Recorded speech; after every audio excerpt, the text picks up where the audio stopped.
Let's consider the preparation and the reactions of alkenes. So starting with, how do you get to prepare alkenes? How do you get alkenes?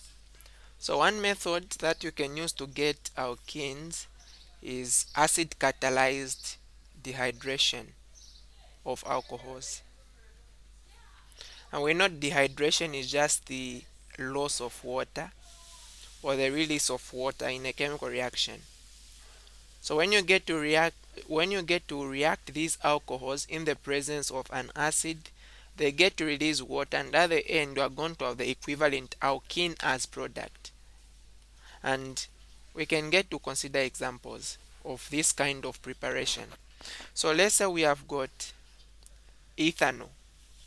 We know this oxygen that is on ethanol has got two lone pairs of electrons, and we get to we get to prepare it in the presence of concentrated sulfuric acid. The sulfuric acid gets to provide us with protons, hydrogen ions.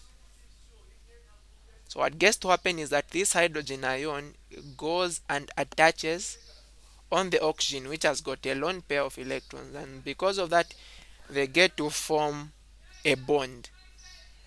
And we know that oxygen cannot have this bond, two bonds, and then it's going to have another bond here, three, and then it has got a lone pair of electrons, and then plus one electron that has remained. So that is too much for oxygen. So because of that, this bond which is here gets to break and goes there. So at the end, what we are going to have is this product plus we are going to have now this reacting with the hydrogen ion forming water. So because this was ethanol, the end product is ethene. So that is it. This is how the process gets to happen. Let's consider another one. Let's say we have got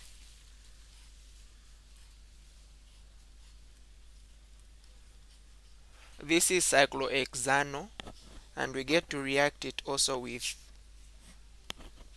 we get to prepare it in the presence of phosphoric acid. We know that the phosphoric acid is going to provide us with hydrogen ions. Same, this is going to come and attach to the OH. Now this bond will no longer be supported because the oxygen is going to have too many bonds. So this bond will be broken. It can either come here or come here. Now the end product is going to be the same regardless of where it goes. So at the end, what we are going to have as product is cyclohexene and water also being produced. So this is what we get to form. Let's consider another one.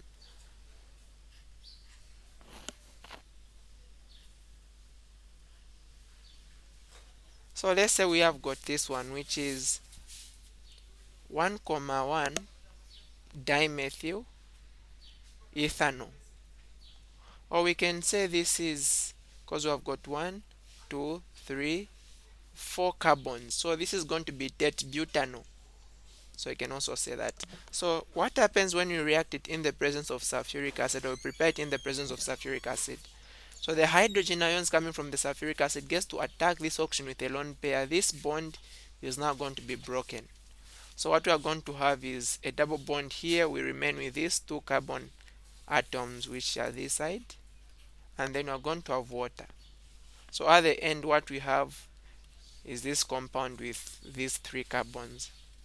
When we want to name this, when you are naming alkenes, make sure that you always count where the double bond is. So meaning that if we want to name this one, the position number 1 is going to be here, number 2 here, number 3 here. So this is going to be 2-methyl prop 1N or 2-methyl 1-propene. So that is how we are able to name that one. So this is the first method that we are able to use when we want to prepare these alkenes from alcohols. Another method that we're able to use to prepare alkenes is by dehydrohalogenation.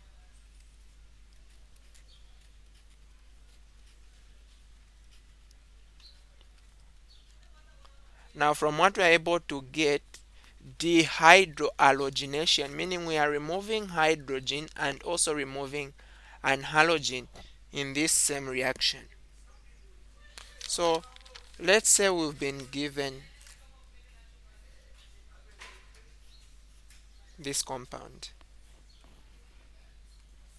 and we want to react it with a base, let's say an hydroxide.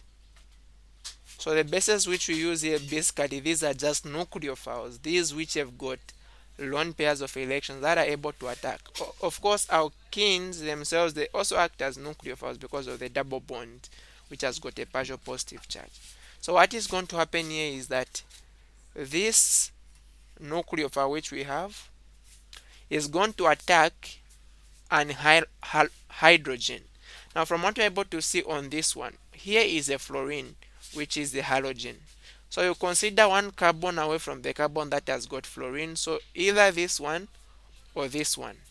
Now consider the hydrogens which are at those positions. So of course we have got 3 hydrogens here, but I'm just going to write one, and here I've got 2 hydrogens, but I'm going to just show also one. So this OH is able to either attack this hydrogen or this hydrogen, and so we are going to have different products for that case. So if we get to attack this yellow hydrogen we're able to see here, then what we are going to see as result is this hydrogen is going to be grabbed, so this bond is going to be broken, so we're going to have a double bond here. So this product, what would be the name? We have got 4 carbons, so this is going to be but1n. Or we can attack this hydrogen which is here. Now when this gets to happen, when we attack this hydrogen here and then this bond is broken, it goes here. Remember there's supposed to be a fluorine here. Now this carbon is going to have more than enough bonds because it has got 1, 2, 3, 4 bonds, plus there is 1 hydrogen here, though we can't see it. So we are now have 5 bonds, and that is not possible. So what happens is that as we get to attack this hydrogen, when this bond is breaking, even this bond is going to break at the same time. That is why we are saying dehydrohalogenation. So we get to remove an hydrogen and we also remove an halogen at the same time. So the fluorine is also going to go, and also the hydrogen which has gone. Okay.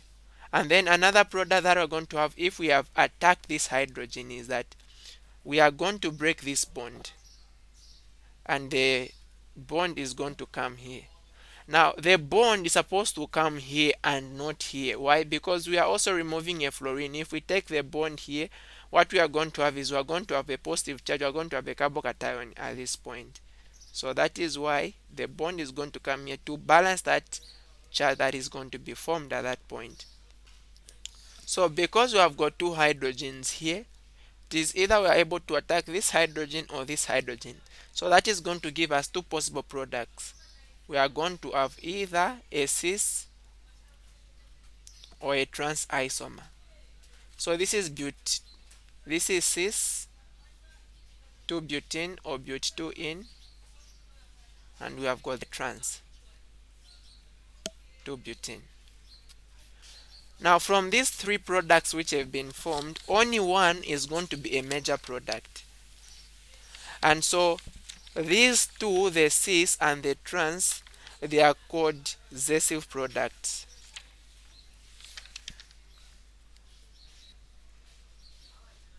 And then this one is called an Hofmann product.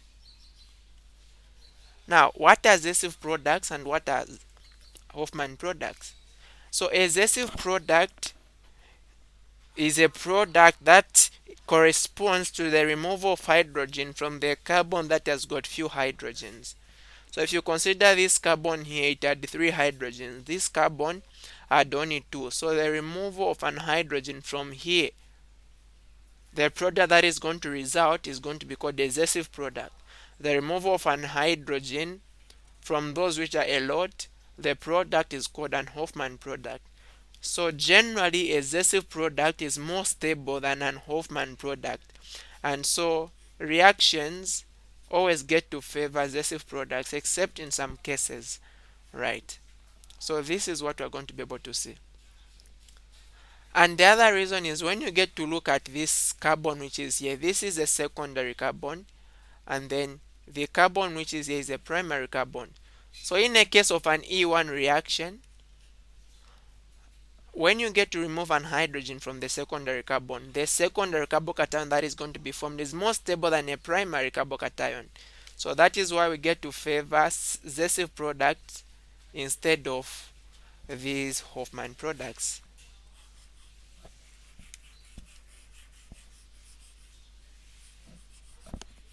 Let's consider another example.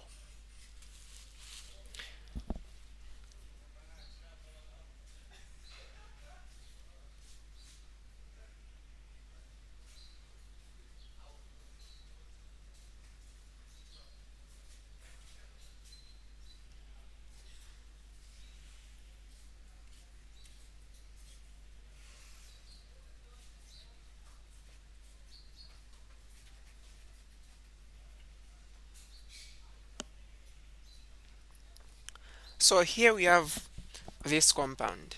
What would be the name of this one? So we have got a carbon here. We also have another carbon here. So I've got 1, 2, 3, 4 carbons. So this is basically butane, but depending with the way we're able to see, we just have a stereoisomerism here, but this is butane. All right. So let's say we get to react this with the bromine. Of course, bromine, we are using this nucleophile. It has got 8 electrons in the outermost shell. So that's why it carries that negative charge. So consider the carbon where the halogen is. You always attack a carbon one step from the carbon which has got a halogen. So this is the carbon here. Now basically what you're attacking is not a carbon itself but a hydrogen. And you always attack the hydrogen, that is, you consider the hydrogen that is on the other side. You call it should be on the other side. So this halogen is here, so consider the hydrogen that is that side. So what happens is that this gets to attack this bond is going to be broken, and then this bond also is going to be broken because you can no longer support it.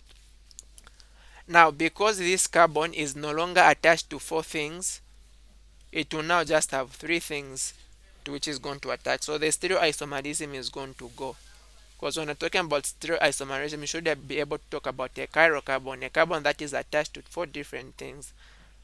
So because it is no longer 4 different things, this one has been lost. You only have 1, 2, 3 bonds, so we don't have the stereoisomerism. That's why the structure is that just this one.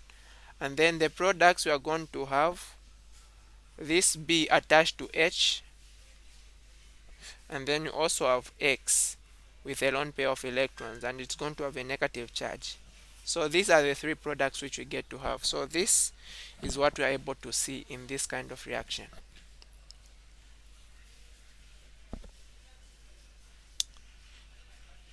So when you're talking about relative stability or reactivity of the bases that we use, iodine is the most reactive, followed by bromine, followed by chlorine, and then followed by fluorine. In other words, the one which is more electronegative is the one which is least reactive when you're talking about them being bases in this kind of reaction that we are discussing. So other bases that you're able to use when you're talking about these kind of reactions are going to include sodium hydroxide. We're going to talk about potassium hydroxide. You can talk about also sodium.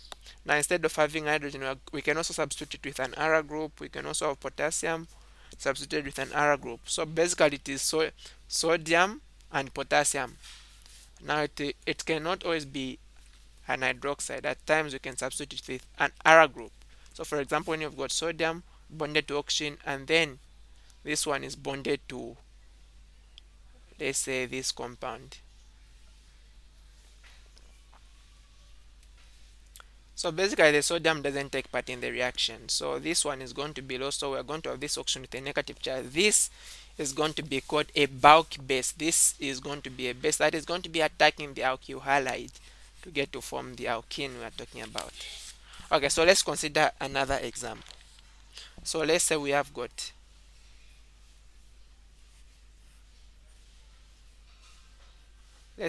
this one. Now we are reacting it with,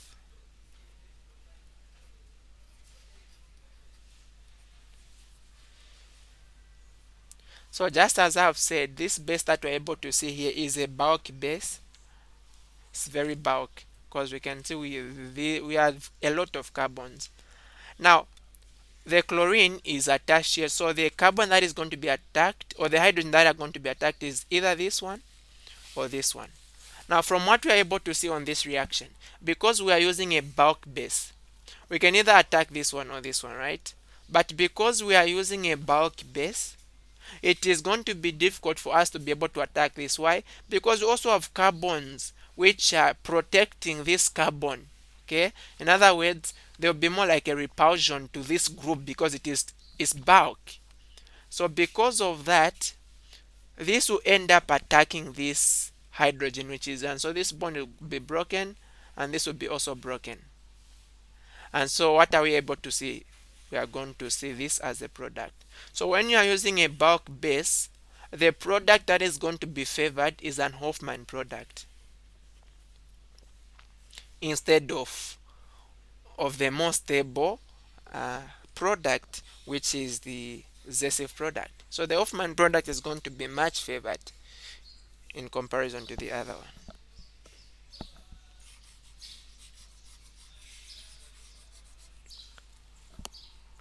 Let's say we have got,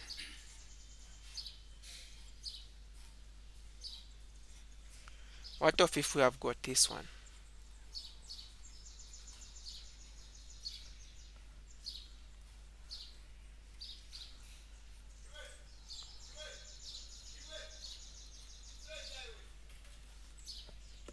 Okay, so here is the compound, and we want to see the product that we are going to be able to form. Now we are going to react this with sodium hydroxide. You can see that sodium hydroxide, this is not a bulk base, and hydroxide is not a bulk base. So from here, from the sodium hydroxide, the base that we are getting, because the sodium doesn't react, is just hydroxide. That's the base. So what we do here is you consider where the halogen is. Consider one carbon away from the halogen. So it is either here or here. So what will be the hydrogens there? So since we are also considering stoichiometry, this methyl is in front, then the hydrogen is going to be behind. And then here we are going to have one hydrogen which is going to be in front, and then one hydrogen which is going to be behind, like that. Now from this kind of reaction, what gets to happen is that the hydrogen that is attacked is always the hydrogen that is on the opposite side. So since this is in the front, then we are going to attack the hydrogen that is in the back. So we can either attack this one or we can attack this one. What will be the result? So when we attack this one, this bond is going to be broken. So we're going to have it going there. And then this bond will also be broken. It's going to go like that. So the end product is we're going to have a double bond here, and then we still have the methyl there. So that would be one product. So what would have happened if the hydrogen that we attacked was this one? So same, this bond would be broken, it would go here, and then this bond would also be broken like that. So what we are going to have is this one like this. So the double bond is going to now be at this point. Now notice that we no longer have three bonds here because we have lost an hydrogen. So the stereochemistry is going to no longer be there, we only have a bond like that. So that is what we are going to be able to see. So again, the Zesif product is supposed to be the one which is more stable. So in this case, we are going to consider which one of these two is going to be the most stable. So if you consider where the double bond is here. So consider this one has got one group, two, three. That's where direct linked to the double bond. And then for the other one, we only have one group, two groups. So the one which has got a lot of substitutions is the most stable. So this one is going to be the most stable. That to be the recessive product as compared to this one. So basically this is how we get to prepare these alkenes. Now let's get to consider some reactions which alkenes get to undergo. What are some of the reactions which alkenes undergo? So alkenes are able to undergo addition reactions. And the first reaction that we're able to talk about is of these addition reactions is electrophilic addition.